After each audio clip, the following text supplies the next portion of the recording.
7 years. That's how long I've been playing Rainbow Six Siege. I started in middle school, and I'm still playing today. I've been around long enough to watch the game completely change. I was there for Vote to Kick, the utility meta, and unfortunately, the TDM meta. All of it.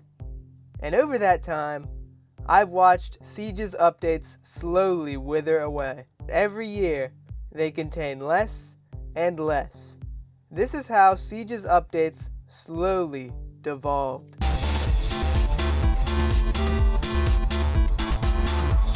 When Siege launched, its updates were packed with content. Starting in February 2016 with Operation Black Ice, Ubisoft set a strong standard. Every season added 2 new operators, 1 attacker and 1 defender, each with brand new weapons plus a new map. Seasons lasted about 3 months, but the amount of content made the wait worth it. Ubisoft kept this formula for nearly 3 years. That started to change in March 2019 with Operation Burnt Horizon. This was the last season to fully follow the original update structure. At the time, players didn't realize it, but this marked the end of new maps being a consistent seasonal feature. Just a few months later, in June 2019, with Operation Phantom Sight, operators stopped coming with brand new guns. Instead, they reused weapons already in the game. That season also launched with no new map. From Ember Rise in September 2019 through Steel Wave in June 2020, Ubisoft shifted focus to map reworks instead of new maps. Older maps were heavily altered to play differently while still feeling familiar.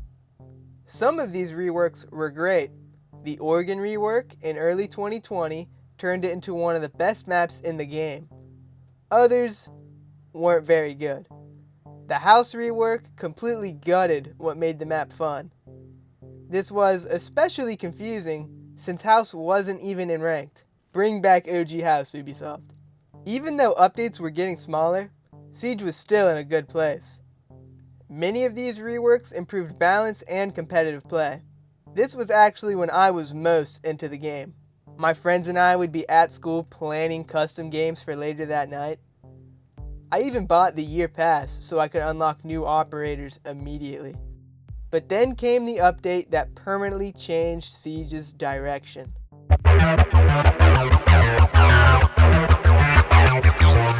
September 2020 brought Operation Shadow Legacy. This update started the worst trend in modern Siege, only adding 1 new operator per season. Shadow Legacy added 1 new attacker, a map rework, and for the first time in almost a year, a new weapon. It also introduced the 1.5 sight, but that's a whole nother video. This update also soft launched the idea of operator reworks, starting with Tachanka. Before his rework, he was widely considered one of the worst defenders in the game. Ubisoft turned his turret into a primary weapon and replaced his gadget with a fire grenade launcher. He still wasn't great, but it showed Ubisoft was at least willing to try to rework underperforming operators. From Neon Dawn in late 2020 through High Caliber in 2021, this became the new normal. 1 operator, occasional new weapons, and map reworks instead of new maps. We did eventually get new maps again with Solar Raid in 2022 and Deep Freeze in 2023, but after Lair's release, even map reworks became rare.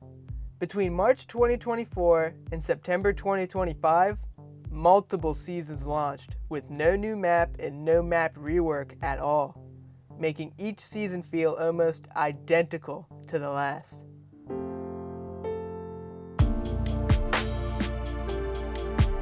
In June 2025, Ubisoft released Siege X. Marketed as a major next-gen update, it added environmental hazards and visual upgrades to maps. But only a handful of maps at launch got these changes. The rest were drip-fed over time. These weren't real reworks. They were mostly just visual updates with minimal gameplay changes.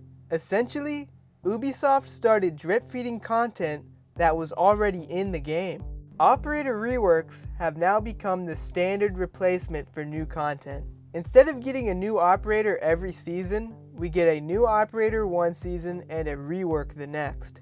The idea is balance, but Ubisoft has proven before that they can do both. Shadow Legacy gave us a new operator and a rework in the same season. Some of these reworks have been great.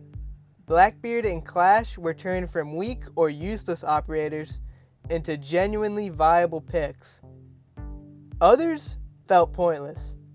Thatcher plays almost exactly the same as before, and Recruit lost what made them fun, so now nobody even plays them.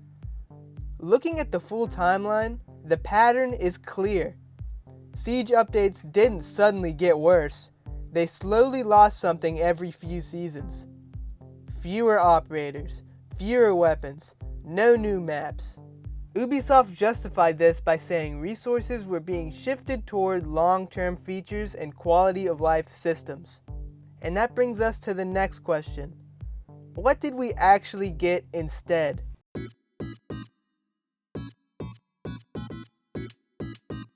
The first of these new systems to be added was Match Replay. This was a highly requested feature, and it finally arrived in early 2021 with Operation Crimson Heist. This was shortly after Siege switched to one operator per season. It launched in a beta, which at the time felt reasonable. The assumption was simple: they'd polish it up by the end of the year. Cut to modern Siege in 2026, and the Match Replay system is still in beta.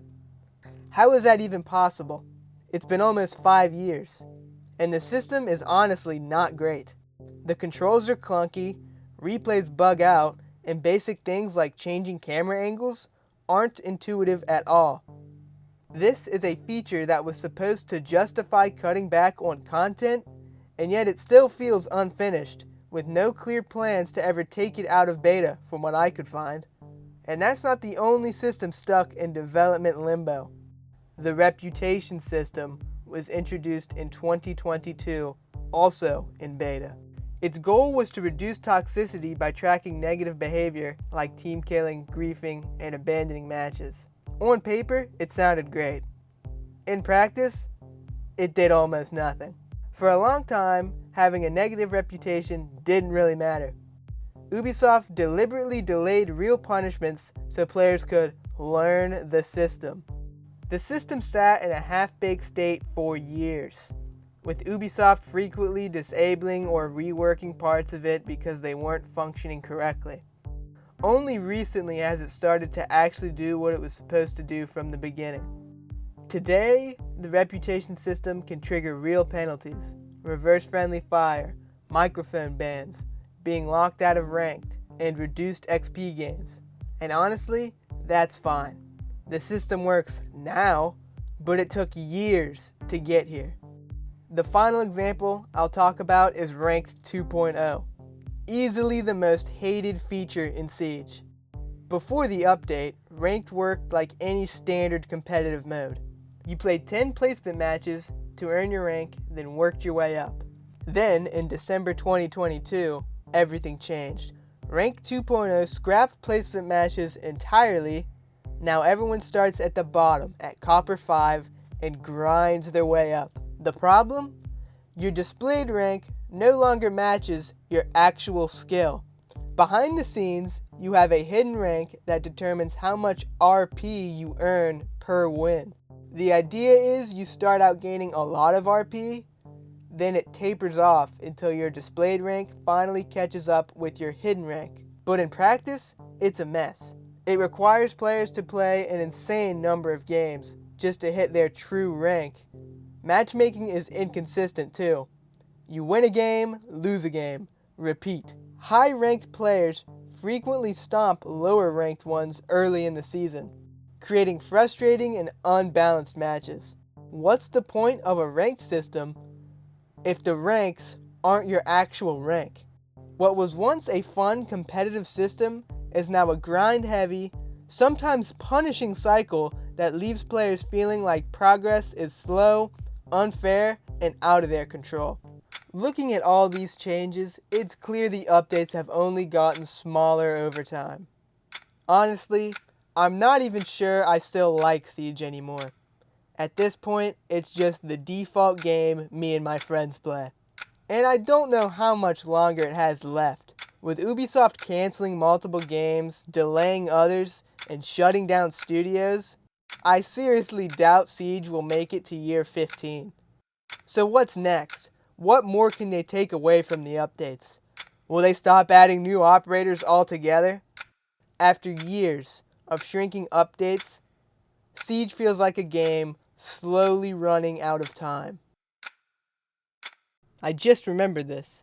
Ubisoft said that their goal is to hit 100 operators in Siege.